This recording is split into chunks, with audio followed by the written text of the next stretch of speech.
On the sanatorium here, with sanatorium really today, it's pretty common. It's one of those schedules we live.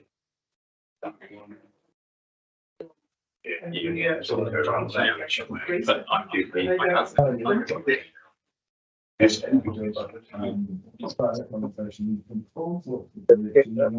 Yeah, no, definitely. Yeah, it's not. You gotta go past the on the way home. Yeah, that's right. Apparently, only actually stop. You go past. But if they've got their life in. You think that's been easy for the councillor? No. You think it's easy? I'd like to welcome everyone on today. On 2 o'clock, so we're going. First thing on the agenda will be, I'll ask everyone here to stand for a moment's silence for the passing of Maniototo residents Malcolm McPherson, Graham Grim Caulfield, and Ray Patterson. Wally Harrison. What? Wally. Oh, what? Sorry, Wally Harrison. His name. Wally died in Lusaka, Kenya. It was a long-term family. But Sorry, Zambia. Zambia. my apologies, Hazel. Next door.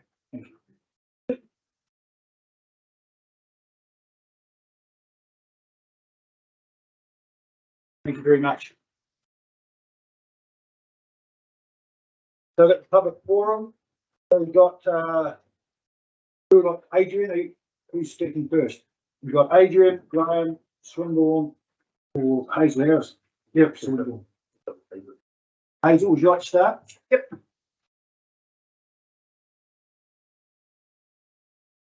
I'm in with the Naseby Information Centre, which also sells craft, and we have put in an application for funding. It's our 24th year of operation and fully voluntary. We do struggle for volunteers, the same as everyone else around Maniototo. There's no two ways on that. Our visitor numbers, I looked up, we are definitely up on visitors to what we had been the previous year, and this is year March to March, by about 6%. But even with that rise, our turnover of sales is down by 3%. And the sales is what we depend on for being able to meet our operating expenses. So where it doesn't sound a very large reduction, to us it is, and wondering as to whether it will carry on. But we are the outlet for a lot of craft people. We have at least 30 people who contribute, and a lot of that is actually walled craft, which is what we produce in this area. So we're also advertising that. So we're supporting on there, so we wish to continue operating, and that means money. Thank you. Thank you very much, Hazel. Your work's very much appreciated in Naseby, from what I hear. Oh, cheers.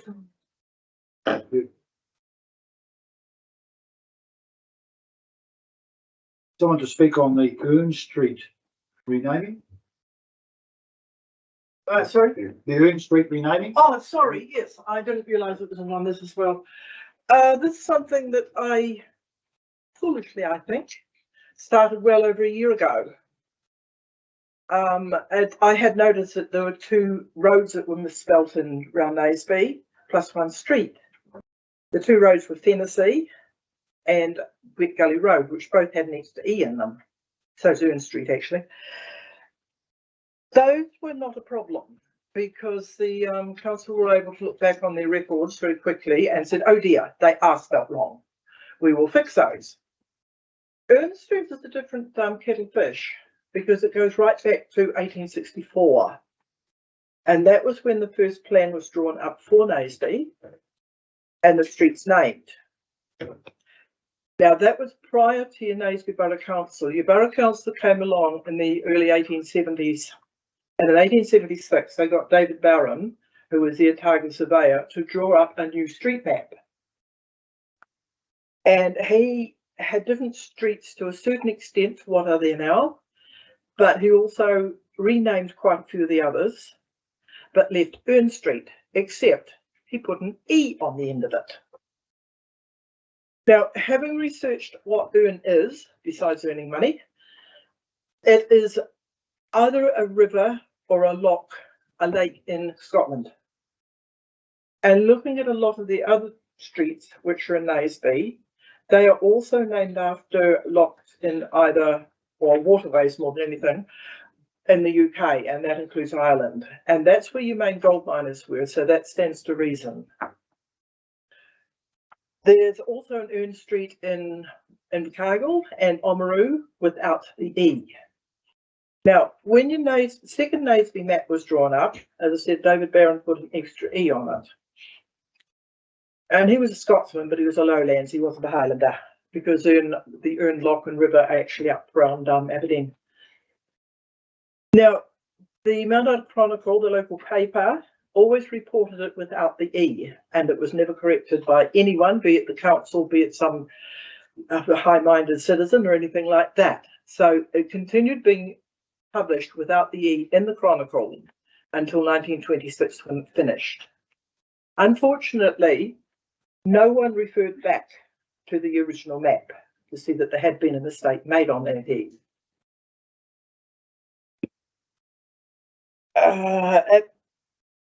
Thing is how it seems to be the fashion, if one wishes to put it that way, to make the spellings correct. That is why I put an application in for the Ern Street with the E on it. It doesn't matter to me which way it goes. The E removed. Because the original spelling had no E. I then went on to the word E-A-R-N-E. Computers are marvellous. You can do a heck of a lot of searching and just sitting there doing nothing. And it said, sorry, no such word. So whether the council wishes to remain it as the one with the E on it and create a new word, or whether look at the historic spelling and put it back without the E. That is not my decision. Thank you. Thank you very much, Hazel.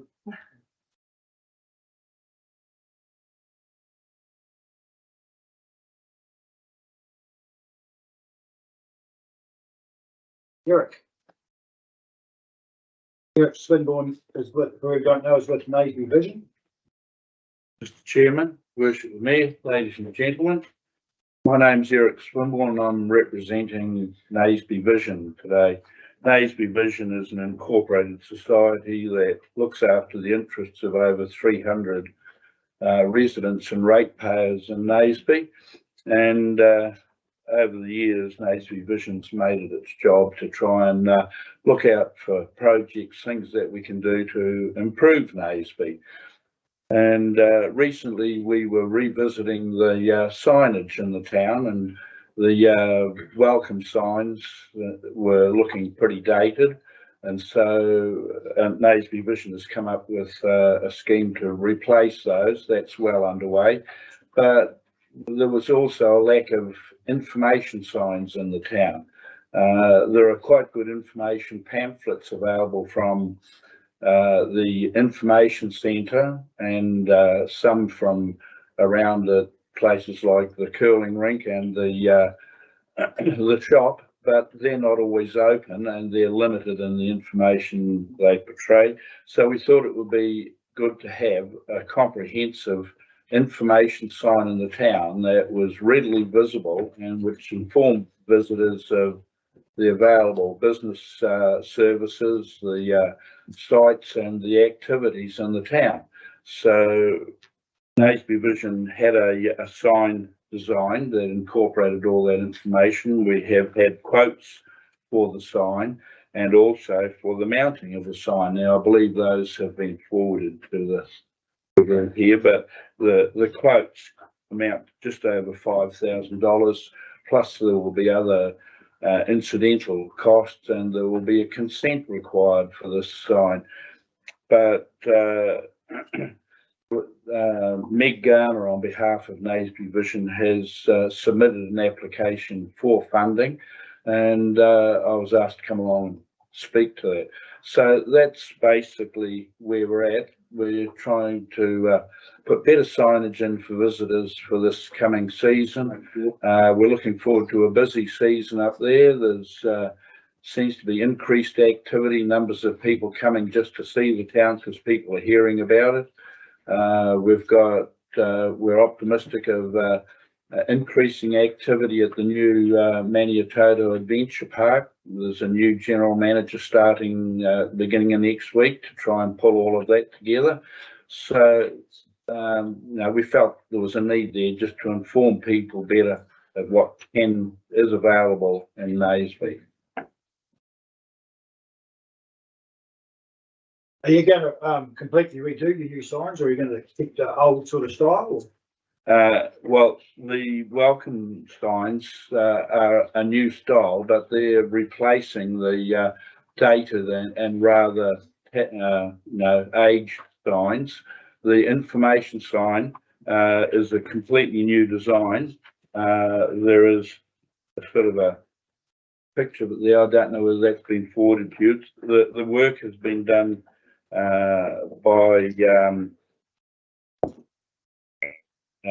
this work is from James Buchan.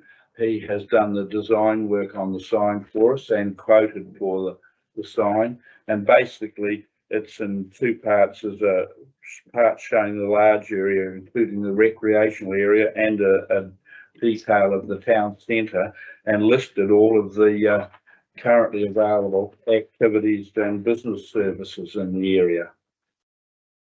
And the proposal is to, we've identified several possible sites for a preferred one. And the preferred site is on the corner of the rec ground near the public toilets, because that's where most people stop, turn around, hop out of their vehicles and look for the cafe and the Athenaeum and things like that. So it would be where the bulk of the people stop in town to sort of orient themselves. So I've seen numerous people over the times come, stop there, turn around, simply drive out of town. We want to try and reduce that.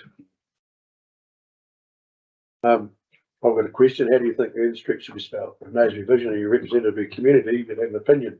Well, I'd hate to speak against Hazel because her knowledge of this is infinitely greater than mine. So, but That wasn't the question. But I agree with her. I believe that if there's historic precedent and it can be established, then anyone has a right to ask for history to be honoured. Thank you. Is that a yes or a no? He agrees with Hazel. I agree with Hazel's here. But she's got more control than she thinks. Over Naseby Vision. No, thank you very much for that. Thank you. Really informative. Adrian, do you wish to speak at all? Yes, I do. Yes. Am I? Yes. Yep, now go for your line. Take the time. N Street. It's been named for 160 years. There are 5 properties that it affects. I'm one of them. I'd like to think I'm the main one. There's a cost of changing this. And if I've just done a little bit of work, I mean, Hazel says that it's named after Loch Earn, which is named Loch of Ireland. If that was the case, it would be spelt ERNE, as in Earn Street in Waitaki. So if you got to right the wrong, how far do you go back? And good luck going to Scotland and asking them to change the name there. So if you are looking to change the name, I believe, and I haven't researched it, but the original surveyor was actually asked to put Maori names on all the streets, and he didn't. So if you are going to change the name, should it go to a Te Reo name and right that wrong as well? So how big is this can of worms? I also believe that my rates and everything else have been coming to me to 1 Earn Street for the knee, and probably for the last 160 years. If the council decides they want to change this, are they going to front up with my costs on my letterheads, my business cards and everything else that I've done. Because there is a real cost there. All my advertising, all my signage, everything else. And Hazel talks about the mental stress. Well, in this economy, that's a huge of a mental stress to me. So, and I'm really the only one hugely affected by this. Nobody's raised this in 160 years. And is it a storm in a teacup? Any questions? New members? So that 1876 original survey was the original survey of the Naseby Borough. No, the original one was 1864, and that was when they changed moved the town down into that area, From the Hogburn. and that was Frank Howland of the Otago Provincial Council. I'm sure this is not the only mistake in the area. I must say I'm not aware of the Maori one. I have not come across any reference, but against that I haven't concentrated on the streets. Turnbull Thompson was a lingersman, wasn't he? Thompson was your surveyor. Yeah, earlier on. early days. And he had a row with the Scottish regiment. That's how they started changing names to Maori names, because he didn't want Southburn, Pigburn, Hogburn. Yeah. He started calling Turihu, Waipiata, and then Rao. That's why they came up with the animals. There you go, for history. Yeah. Thank you very much, Adrian.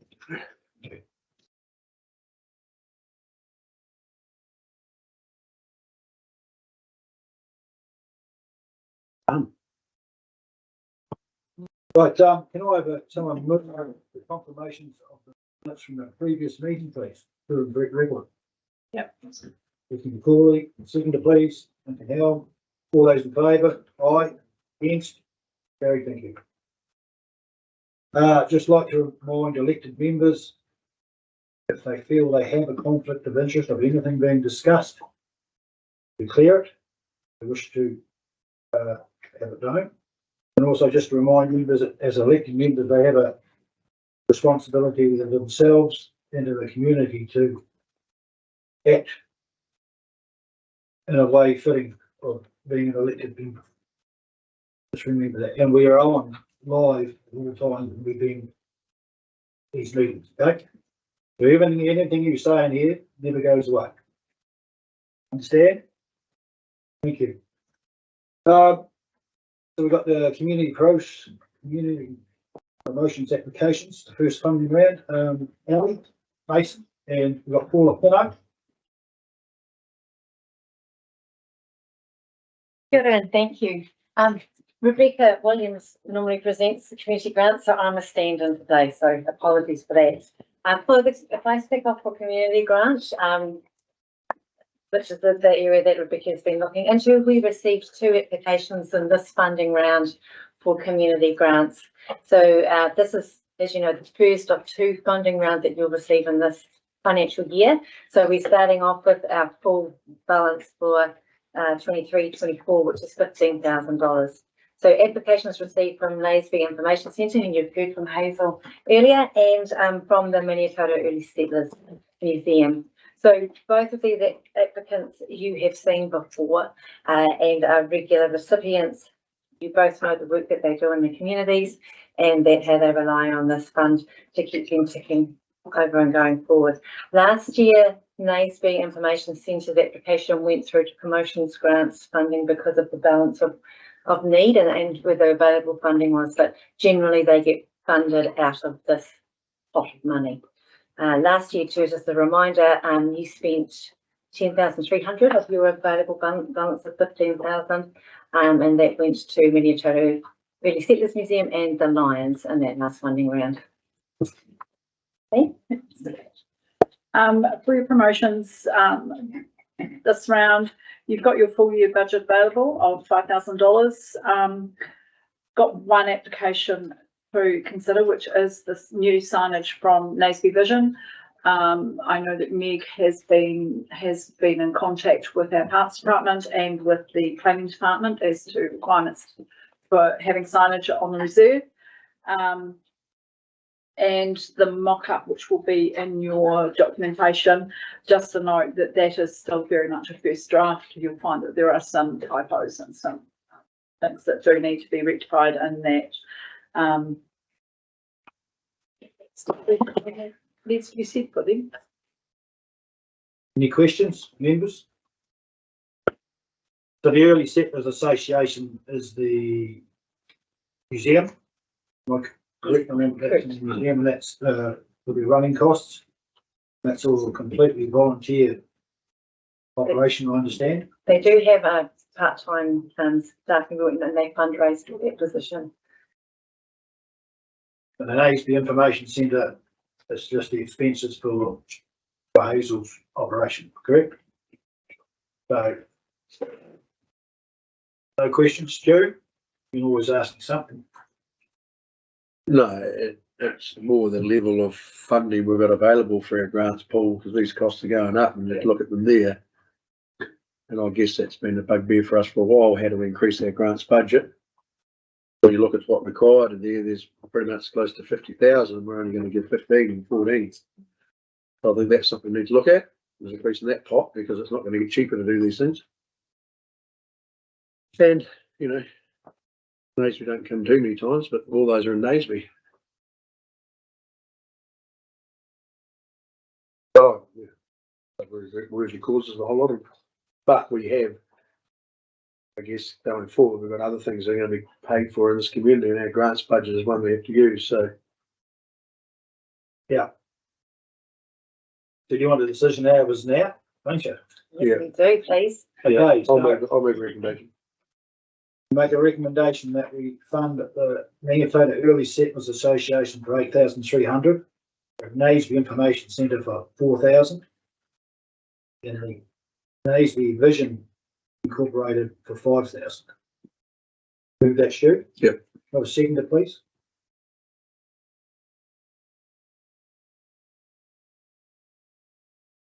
Nice, we've got the plug. Yeah, Yeah, we just going to blow the whole lot. there's a 15,000. Another round to come later on. Yeah. So that's for the year. And So we've got another round of funding to come. yes, you do. And so last year you supported the Maniototo Early Settlers Museum in the first round and gave them a grant of the same amount. And in the second funding round, you gave 2,000 to the Lions. So if you grant to both of these organisations today, you've got a remaining balance of 2,700. And the promotions grant, if that's granted in full, there would be no funding for the second round. Most months for installation now, board.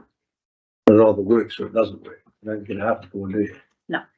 That's right. This is what's here for, Becky. You need to ask questions if you're not sure. So, for example, if you didn't give them the full amount and gave them half, could they reapply for the next round? Yes, Or the other? they could, absolutely. And the one thing I'd suggest you to consider too is for those organisations to give that surety that they can continue running, because they have those costs are there. Yeah. But they totally could, if that's what your preference is. And the next funding round starts in You wouldn't get a decision till May. May next year. I mean, I guess the board, the information board, has either got to be funded or not, because it's got to be made or not. So half funded, or it is only half funding, but it doesn't happen. So the risk is it doesn't happen because there's no funding, I guess. And my issue too, not only with that, they're not alike, they are big amounts of money, but we've got to get a bigger pool as well, because clearly that community needs more of those things to be supported by the ratepayer. But I'm open to anyone changing it. I mean, it's hard to take the money out of the settlers, it's hard to take it out of the information centre, the work Hazel does. If we want a board, we've got on some part of it on the promotion, because the promotion group isn't here anymore, so it's only Naseby that is doing the promotion of the region. Which, when you look at the bike parks and things that are happening, there's a lot happening in Naseby. And the rent relief, if it's simple.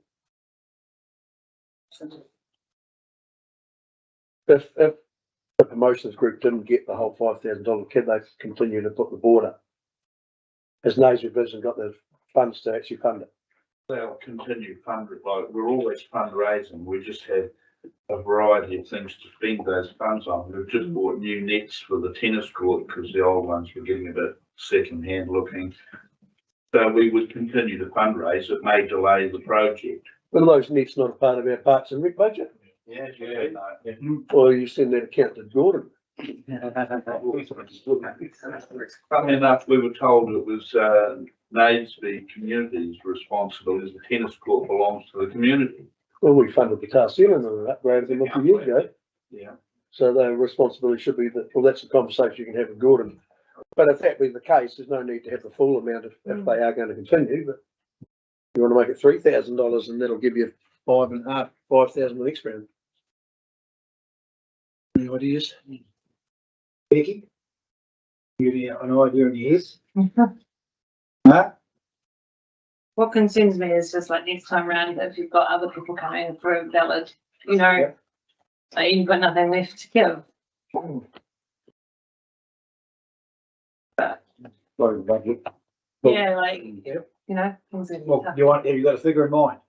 Anyone got a figure in mind? You want to do, very new. like, Stu, you put 3,000 for the, Yeah, and I guess we've got to be careful that we haven't got enough money in our pot. So if an application comes forward, that's exactly what we want, because then we go, look, we're getting these applications, some of these historical funding, and then we can go to our long-term plan or to our plan and then say we need more grants funded in our pot. Excuse me. It's not uncommon to have the full year spent in this funding round at other boards. That has happened with promotions, particularly that next round. We will accept applications that can be funded from the following year, because the timing is such that if you're not getting a decision until May, you can tap into that following year. And for a promotional activity, quite often that long lead time is necessary, particularly for an event, is a good result. the promotion will start next, will start at the end.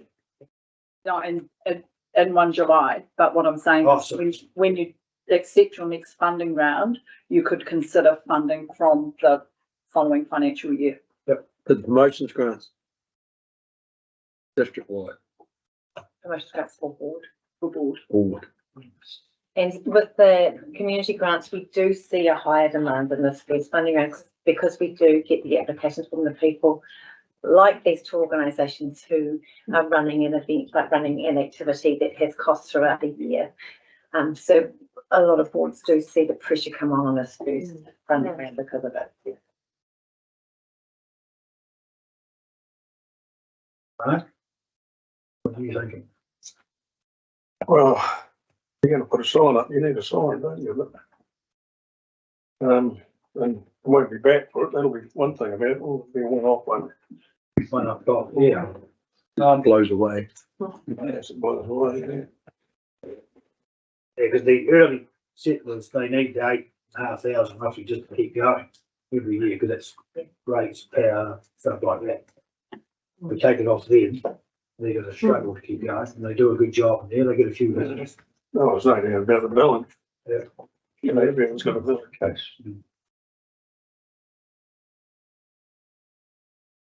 So does anyone want to move a figure? I think the first two are right, because we're still gonna have a wee bit left there, aren't we? Okay, so is everyone happy with the first two figures of 8,300 for the Early Settlers Association and 3,000 for the Information Centre? Yeah. All right, 2,500 for the Naseby Vision and Blue Range. what do you come up with? 2,500, 3,000? What did you think of? Vicky, what do you think? Yeah, I'm in agreement. So if there's, What figure? halfway, 2.5, 2.5. 3, 2.5.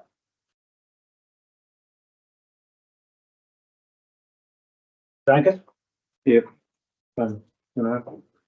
So we'll need someone to move We'll move the the, figure of 8,300 for the Settlers Association, 4,000 for the Information Centre, 2,500 for Naseby Vision. I'll move that. Mark Harris, second. All those in favour? Aye. Against? Carried, thank you. Thank you. Thanks very much. Thank you, Paula.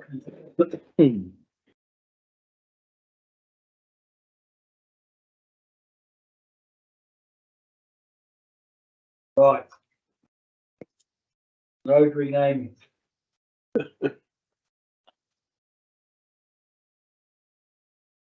You got a bit? I'm gonna do it. Oh, let's go. Do you have me Steve sitting here? Yep, you just stay there, right? Fantastic. I'll take the report as read. So this is an interesting one, and we have been approached by Hazel to consider the renaming of a street in Naseby from EARNE and losing that E to EARN.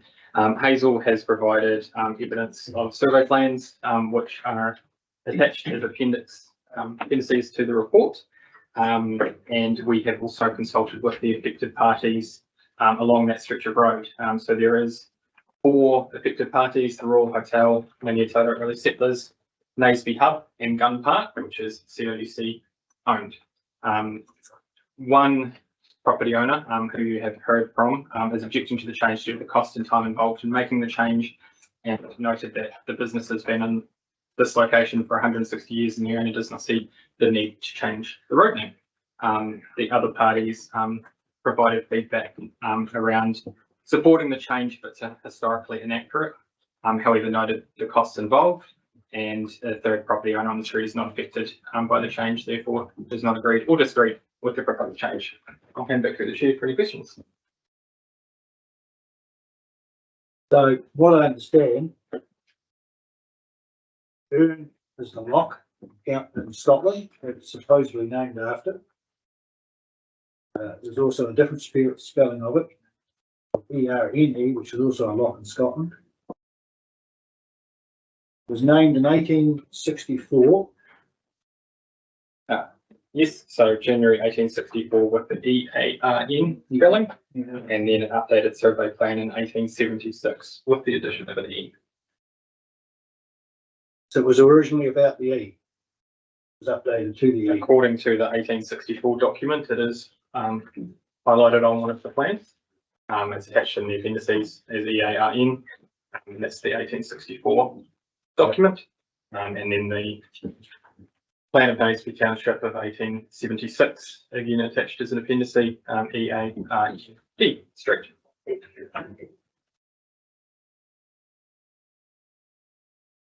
What? Well, I'm not looking at you at all. I was looking around the room at other people.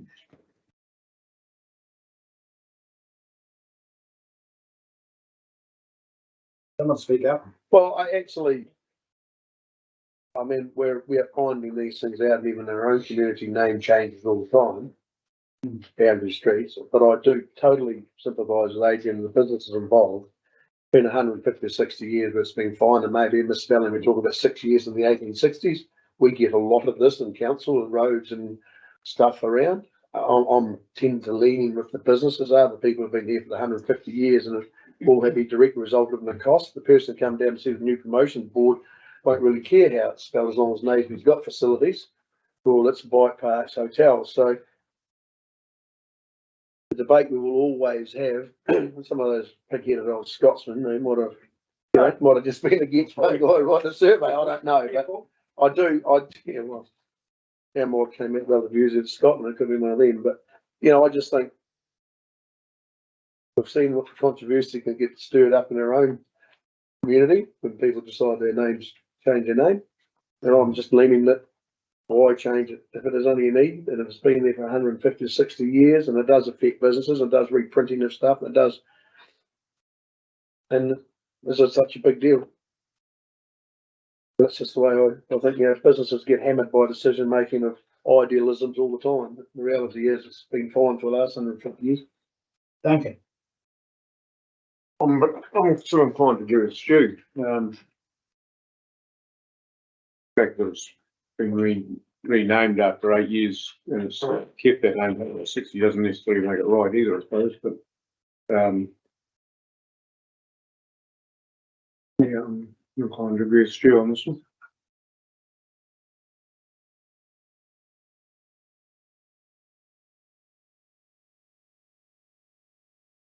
Vicky.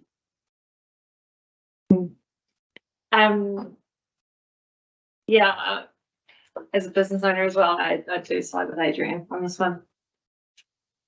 We've seen it happen with Maniototo's farm, and frustrations and the costings. So, At the moment,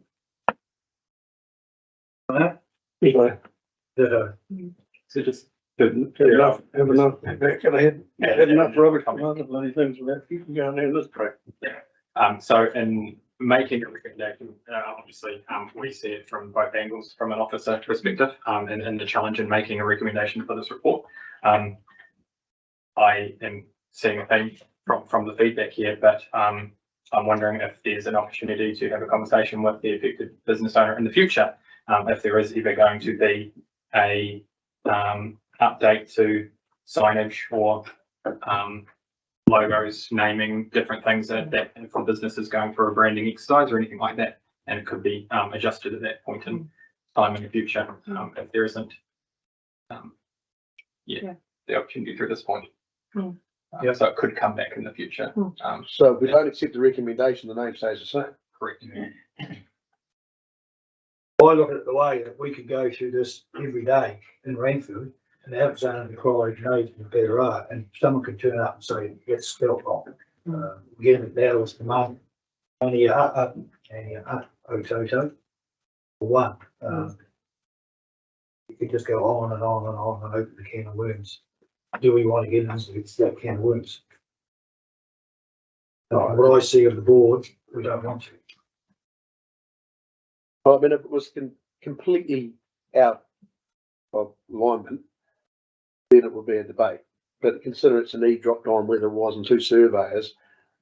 It's it's Ern Street, and there could be one province of Scotland, how you pronounce the word, one province of Ireland, how that word was spelled in the same word. So, I mean, it's hard enough for businesses to run at the moment, they're having to change the letterhead, change everything like that and do street signs. It's hard enough to keep the signs we've got going properly without changing the names on them. So do we have a recommendation of what we're going to do? Well, I recommend option 2, leave the current spelling as it is. No cost to keep a business, no change to guide roadside as named in place for 150 years. Disadvantage, the site name's incorrect. Okay. Debbie? Yep. Becky? Yes. Mark? We have to rename. So, yeah, and we're going to decline renaming of Ern Street in Naseby. Need someone to move that? Will someone move that, please? I'll move it. Harry second it. Stuart Duncan, second Mark Harris. All those in favour? Aye. Against? Carried, thank you.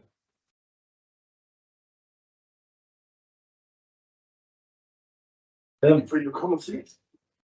I haven't even finished writing it, Mr. Chairman. You went through that far quicker than I'm good. I'm good. Great to be here. It's been a busy time. This spring always is. An absolutely excellent day, bar the wind today at the Maniototo Area School official opening of the redevelopment. The school did the community really proud on a very special occasion, and attended by the Governor General, Dame Cindy Kiddo. Dame Cindy has never opened a school in her tenure. It's really unusual for a Governor General to do that. And one of the staff did sort of mention to me, I don't know how you got her here, but here she is, and she drove over from being in Queenstown today to do it. So, and loved it, and was a really warm and genuine guest to have here. Melissa Bell invited her not to open any other schools during the time as principal, as Governor General too, so that we can be the only one, which was really nice. I don't recall the last time the Governor General's been to Central Otago either. Certainly not in my 7 years, and I can't recall it before that. I'm pretty sure the last time a sitting Prime Minister came to Central Otago it was to Ranfurly as well. So there'll be some ructions if I said that in certain other communities in the area. So I must do that. Yeah, special day, and it'll be remembered by the Tamariki involved, perhaps for all their lives. I attended the Ranfurly Business Breakfast in August. Great numbers again. I'd say in terms of attendees to the number of businesses in the town, no other breakfast group comes close in Central. They're really active, right behind the 125th celebrations that are coming up. And of course, speaking of business, we must note with huge congratulations, Janine Fletcher winning the Open Landscape Photographer of the Year for a second time in a row in New Zealand, which is, it's harder to win the second time, I'd imagine, because people go, well, she won it last year, but she did it. So that's just magnificent for one of our businesses and one of our people. Outside of this, I've been doing a lot of time on a working group. I've been appointed to through LGNZ on progressing the future for local government's panel's recommendations. So the panel did its work for 2 years, wrote its report, and then they were disbanded. So somebody's got to pick it up. So I'm one of 7 mayors. There's a couple of CEs, head of Taituara, a few others on this group that are trying to move things forward. One of the things that is it's talked about, and it's also not talked about, is the potential for reorganisation or amalgamations, which I think would be surprising if it affected us directly just due to our geographical size, but there are a lot of really, really tiny little councils throughout the country, councils of 21 square kilometres that you got to kind of go, well, they got their own bureaucracy. It does seem a little bit silly. And one of the problems that's raised with that is the tension between, okay, we'll have bigger areas, but how do you make sure the decisions makings are still made by the people most affected? Subsidiarity, the closeness to the people making the decisions to the people affected by the decision. Currently across New Zealand, 39 out of the 66 councils have community boards. I don't count Auckland in that because they've got a unique local board structure.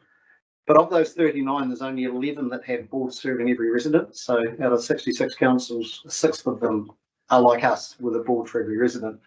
And pretty much none of those other councils give the delegations to the boards that Central Otago does.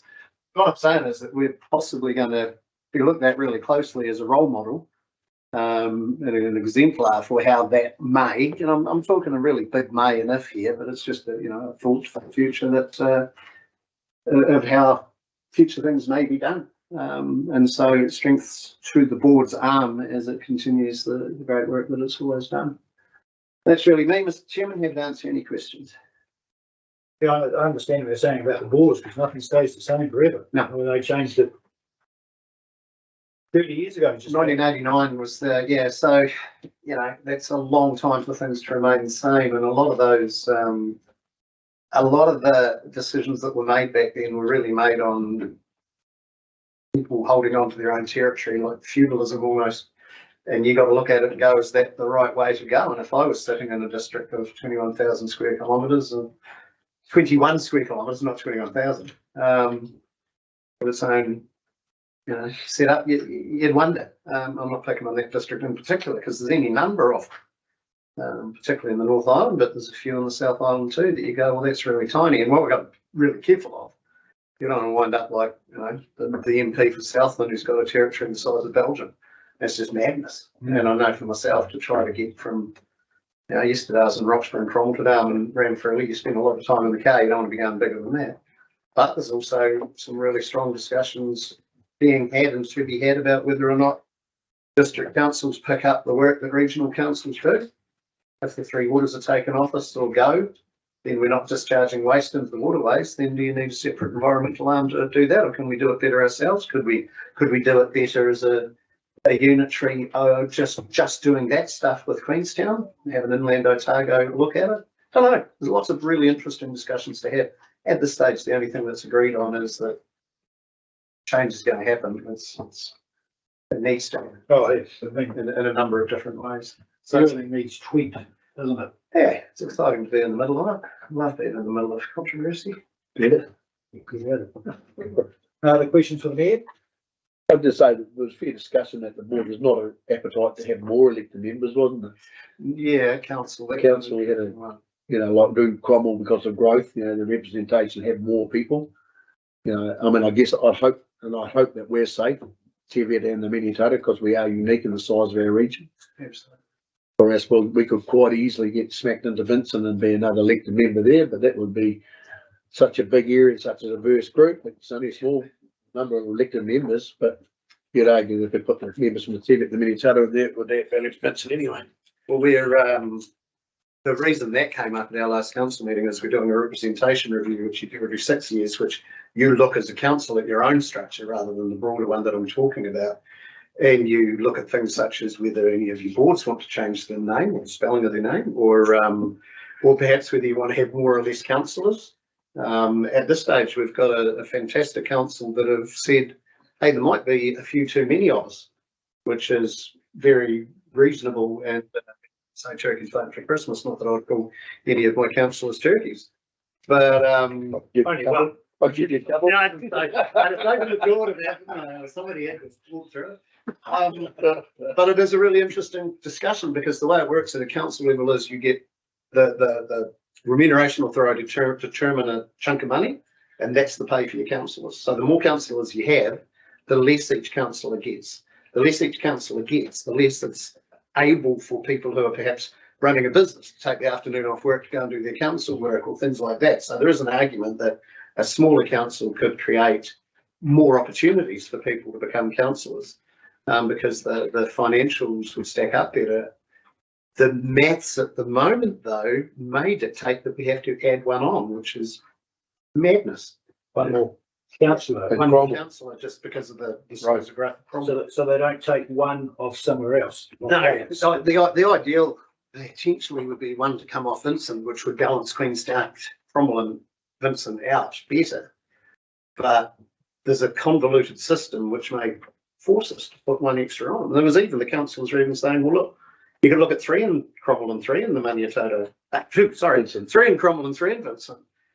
I absolutely firmly believe that the Maniototo and the Cheviot should always have their own councillor, but you're not going to do anything to stuff up the other parts of the district. And, I think you've got to have your own councillors. Because the real risk of growth in Cromwell up through that way, especially if you had all that other stuff, is they could, in time, have more councillors, have one Vincent and Cheviot and us might only have 3 councillors. Yeah. It depends where they set the boundaries, or we could get floated off. It's a really interesting discussion, and we're going to have a talk to the local government commission and just point out the situation where you've actually got a council willing to have a look at itself and say we could do this better, and a mathematical formula defeats that. So it's early days for that yet. And of course, we've got to have a conversation with the community as well as to whether the community thinks that's a good idea. But that's exciting times.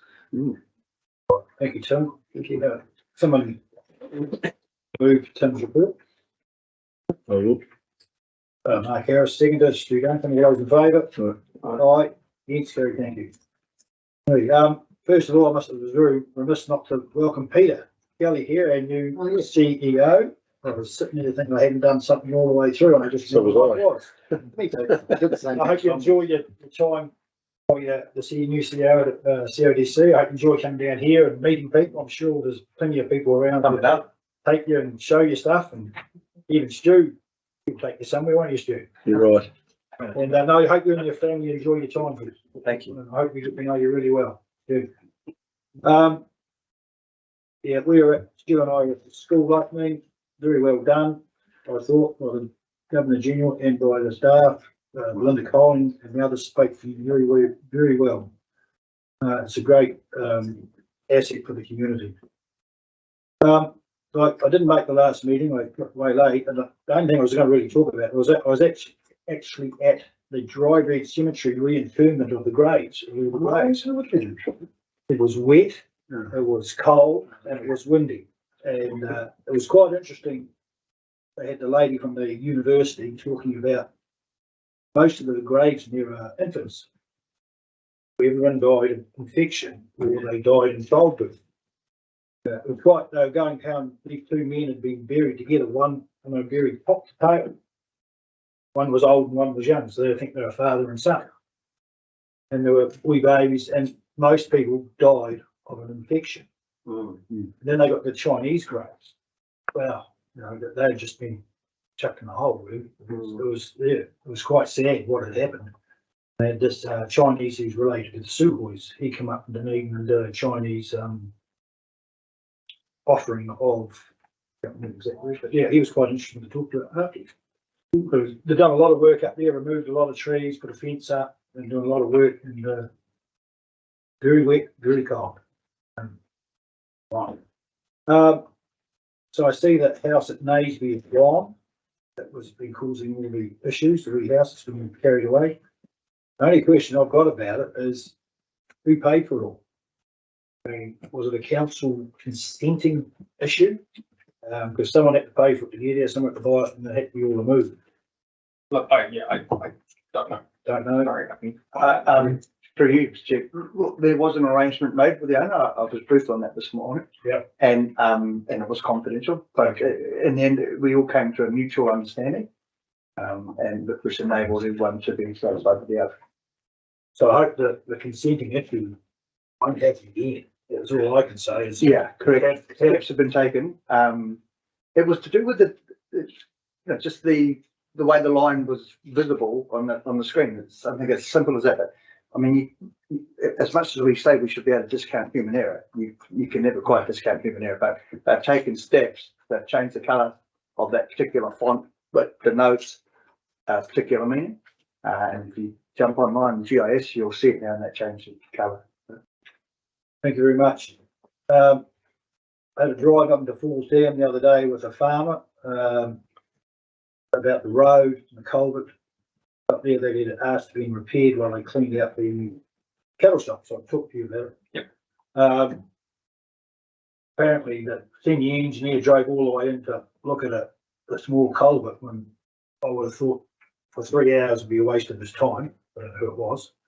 And you could have said to the Fulton Hogan guy, it was here, take a culvert with you if it needs replaced, fix it for a very minor cost. I see your photo. Yep, and just for context, it was done as part of a wider gravel road inspection. So every year at this time, we go around and look at all our gravel roads and for developing our remettling program. Yep. It was done in collaboration with that to ensure, of course, we would not look to send an engineer out just for that. So it's always coupled with other bits and pieces, and it is programmed for repair in the next couple of weeks. Yeah, as well. Yeah, it's a long way in there. Got a bit of discussion about the new turf at the area school, which Becky's going to talk about, and she's on the committee. Yeah, you'll be right. I caught up with Christina Wills about the 125th. Progress is going well. It's much appreciated to the council that the tidy up work Fulton Hogan's been doing around the town. A couple of new footpaths and a few things tidied up. Looking a bit much better and much tidier. So she's still, Christina is looking still at the signage into Rainfield about welcoming signs into Rainfield. So I said good luck with that. There's a fair bit of paperwork and stuff, but she told me she will not be beaten. Okay. By the paperwork. Right. Christina.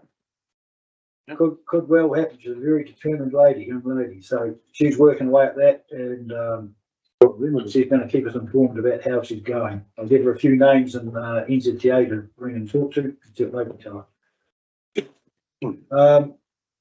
So mountain bikers in Naseby, fixing a few bridges and stuff like that, getting ready for the season around the water race, tidying up, and working with them a bit, getting things to go and make everything workable up there and easy to go, but could be different. So see, they've just shut the forest today. I don't know how they're going to go with getting anyone in there. Well, it's not the fire risk, it's the wind. What do they call it? The wind fire. It's the wind. Gone on through. Restricted today. Yeah, but the wind fire. Yeah. That's what they call it. So they just shut it down this morning. They're running in. I've had a lot of discussion with people about Three Waters, about how it's going to work, and I just keep saying, well, we don't know how it's going to work.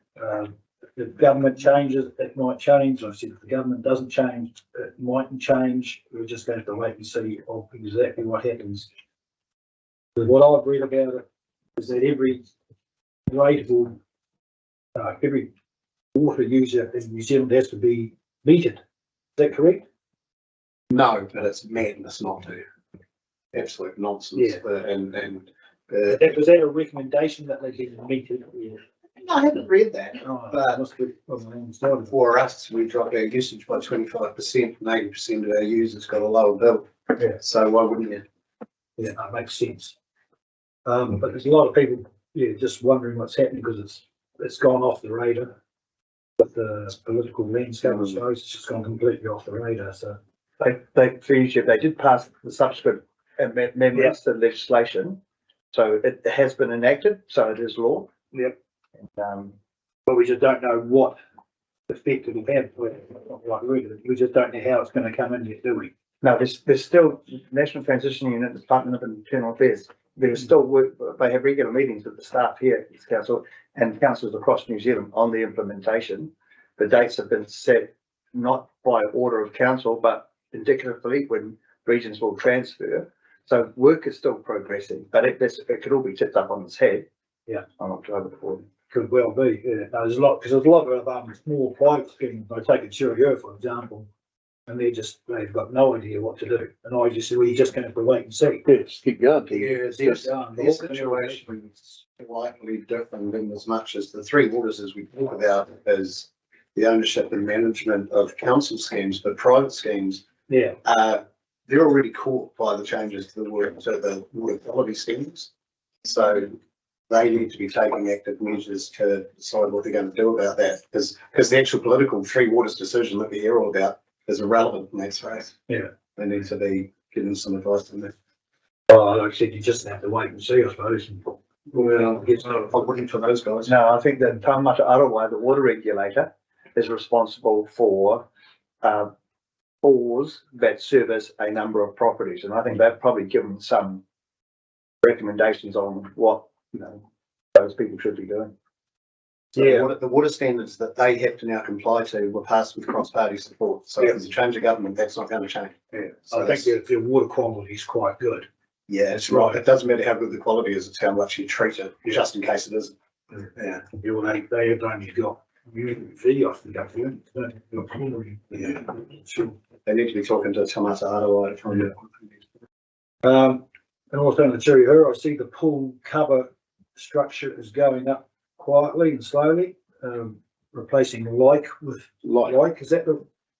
Yeah, so as a part of the original consent, they decided that they would build a new facility that was bigger and strong, apply for consent, and got to the hurdles of council saying, well, you build a structure over a pool, you can replace like with like.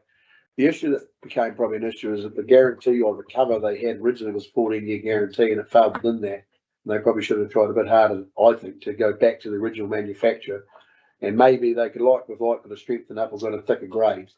So, but in the meantime, they'd sold the structure they had, got some money from charity groups, and now they're going back to the original plan, and hopefully they get it up and going. Yeah, it's slowly going up. There's a fair bit of moaning about having A lot. to not have to comply to the like. Like is a like for like. Is it the right? Yeah, they could replace it with like for like, which is the same structure, same tarp over it. Because as soon as they went in the swimming pool, they had to have paraplegic lifts, and then it brought the water quality and where the water came, where the discharge was. So as long as they put what they had there, they were fine. Hope. The only other thing I've got was a question. I've meant to say you commented before, as I recall about, is the Adventure Park in Naseby and the consents. So planning's working through that with the partners involved. And they're talking the 26th of September, it's going to be open.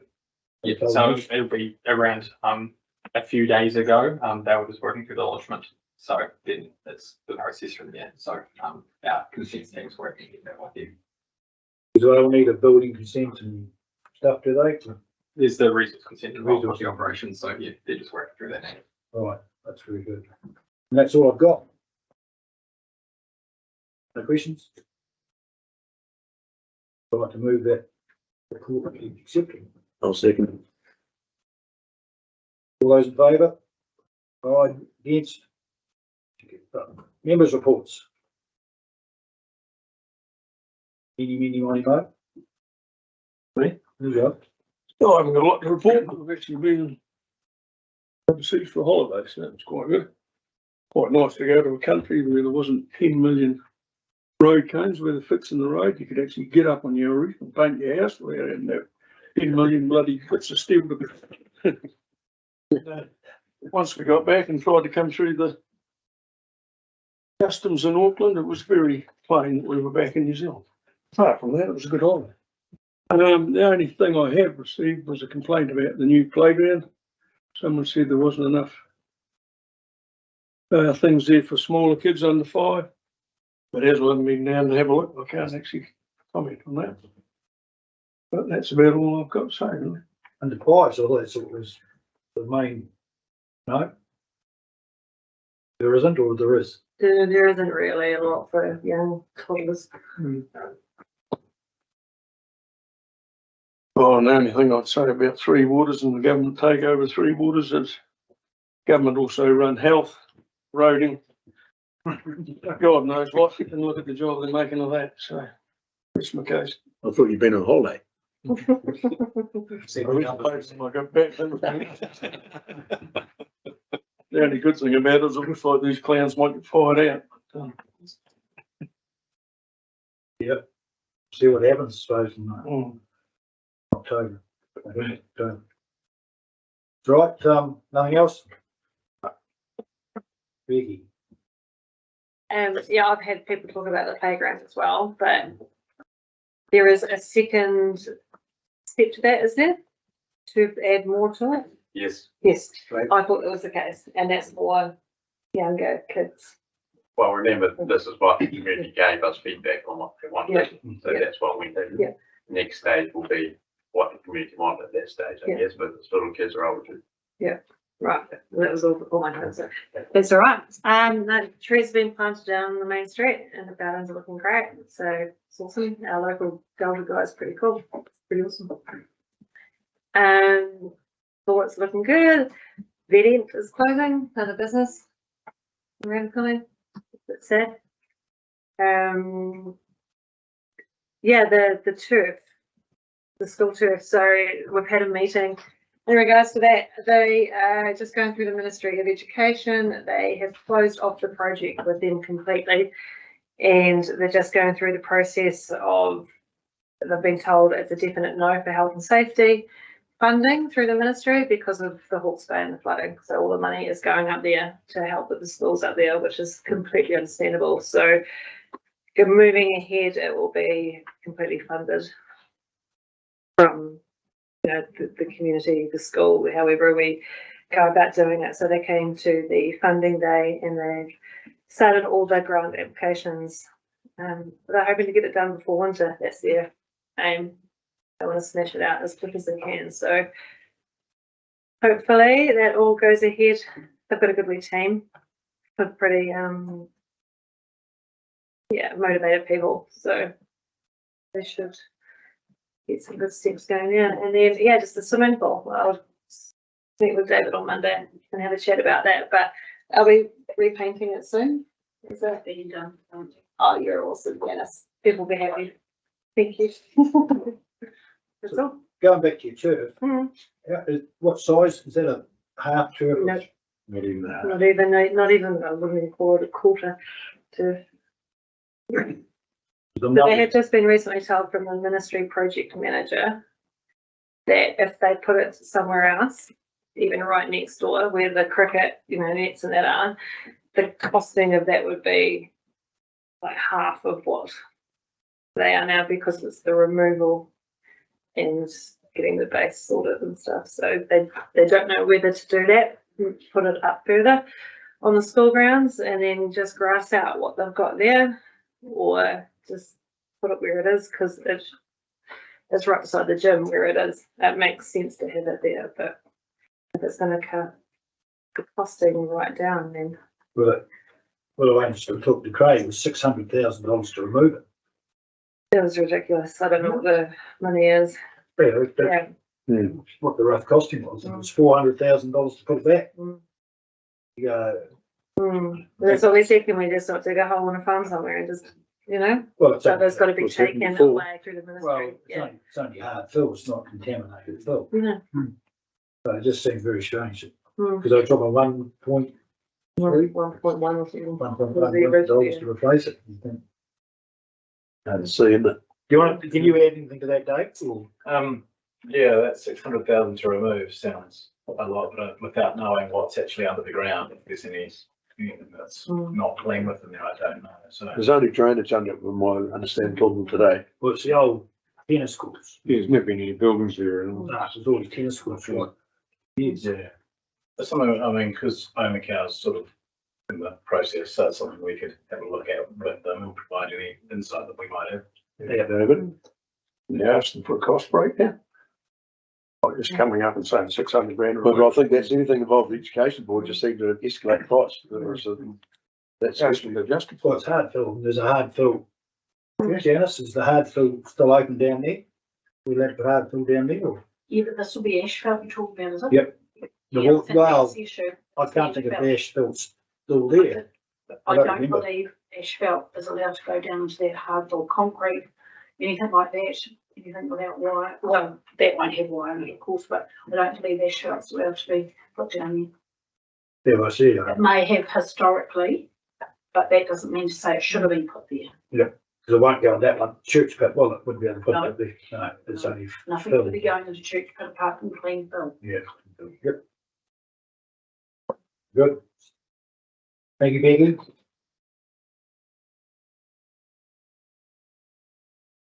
I haven't got too much, I just said the vet's closing, and that was the first vet to open here years ago. Sad to see them going. There's this weekend, they have the 75th Jubilee of the local fire brigade. And Ewan Mason's double gold star, so he's been here for 50 years of the 75. He's still crewing the truck. The only other things is the ambulance crewing is sketchy at the moment. We're offline currently. There's probably 3 to come back on board shortly, which will help hugely, especially daytime stuff. And I have been asked by 1 or 2, some of the oldies around town, what happens if there's no ambulance here? Well, they will chuck something at it from somewhere else. There was a cardiac arrest come in last Thursday morning, and we were offline. I rang in and said I'd go. I had a mate come with me. Fire turned up. They were sending, they paged out Palmerston ambulance. They were sending the Macrae's mine first response team up. They were sending Hillside from Dunedin up under lights, Alex up, and the chopper had been tasked with it as well. So they do throw a lot at it. But, you know, it's serious.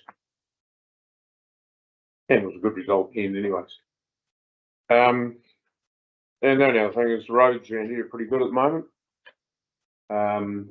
Probably the worst one was in that corner up the sticks, and we're up there a couple of weeks ago, and it was in a pretty good nick, reasonably good nick, compared with what it had been about 10 days earlier. It was couldn't dodge the potholes 10 days earlier.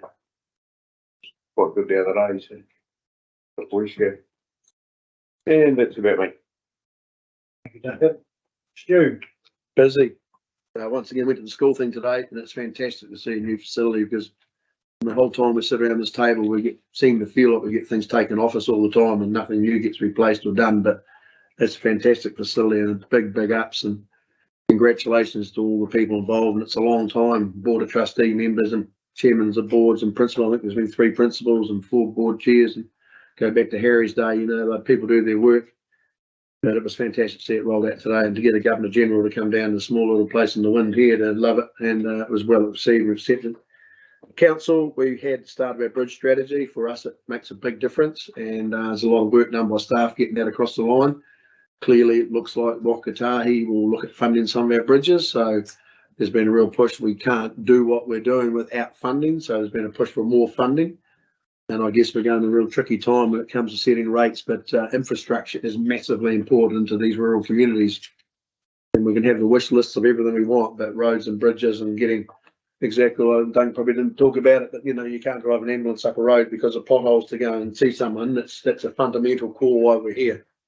So it's good that work has started, and it's not going to be cheap. We've got 20 bridges and $20 million worth of budgets in the next 10 years. And the reality is, you won't have Tracy Patterson and I sit around the table in road and infrastructure if that stuff doesn't start happening. So it's be interesting now Peter coming on the line, and the pressure will be on definitely to make sure that happens. Part of the selection criteria with Tim selecting the CEO, and the applications we had for that job was phenomenal.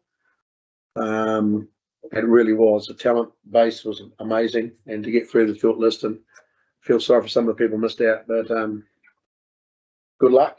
You know, and it's tough because, you know, there's a lot of talented people apply for those jobs, so it's no mean feat. Set your target, will keep you on your toes, and you'll be reminded if you're not performing. But welcome anyway. Roading, Duncan, I went to the sticks. There's a big issue being at the sticks getting gravel. So the staff and Duncan and I went up and had a look, and hopefully we get some gravel in the sticks Obviously the screening and crushing and some out at Charlie Hawes as well. So, you know, we're really on the hunt to try to find suppliers of gravel to get that cost down. And the staff did a good job. Fulton Hogan guys did a good job up there doing it. So hopefully there can be road metals can make a blend up that can save the ratepayer. Ultimately, it saves the ratepayer a lot of money having a gravel supply in the region we're looking at.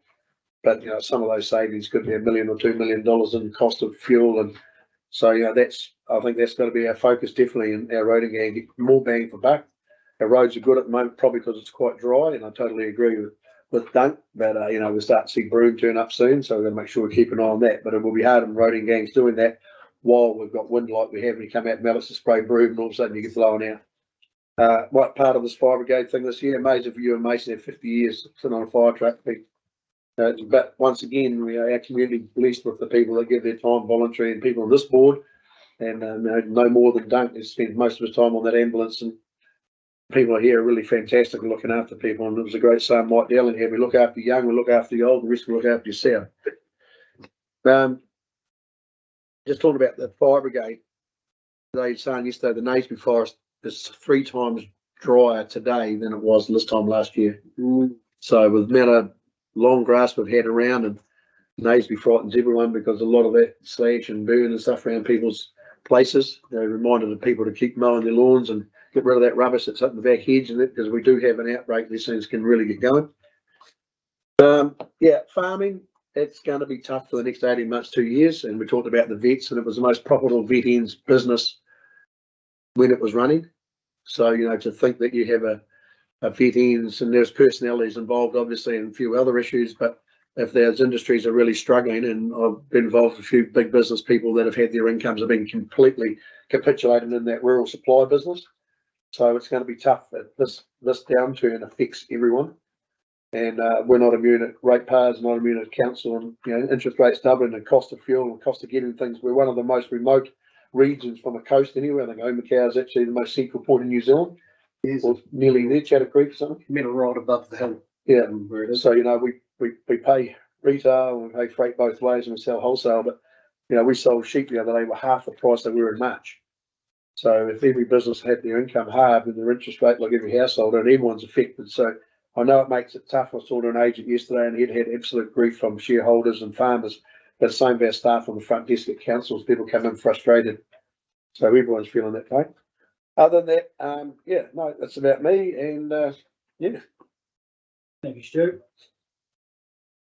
So I'll move those reports for you, Duncan Helm. Seconder, please. Becky Cool. All those in favour? Aye. Against? Very thank you. Governance report. This stage received, wasn't it? From the arts community. That's from the Arts Council. Yeah. Oh, it's a couple of things, and then status update. Status update.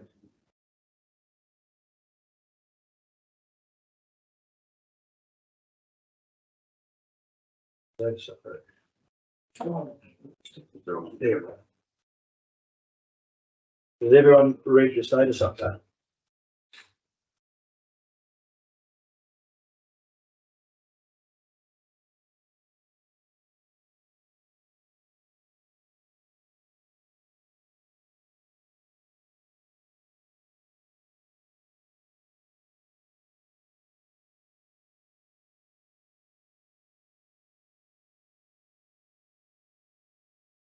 Mark, you were involved with the rugby club in getting the leasing right for the with the rugby club, the rugby paddocks over there. You're involved with the rugby club through the council. We but good. Yeah, it all obviously worked out all right. As far as I know. Yeah.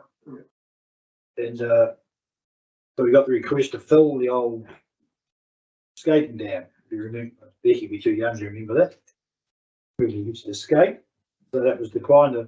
People have to fill it. So it was a water feature. But when you went through that, you needed a water right from the regional council, and then you go to fence it and blah, blah, blah, blah. It was no. Right. And you've read the Arts Council report. Someone moved that we proceed, please. Yeah. Second, please. Mark Harris, all those in favour? Aye. Against? Everything. So the date of the next meeting is the 26th of October, Becky. Yeah, it's on the diary. Your diary, 2 p.m. Thank everyone very much for the attendance. That's the formal part of the meeting.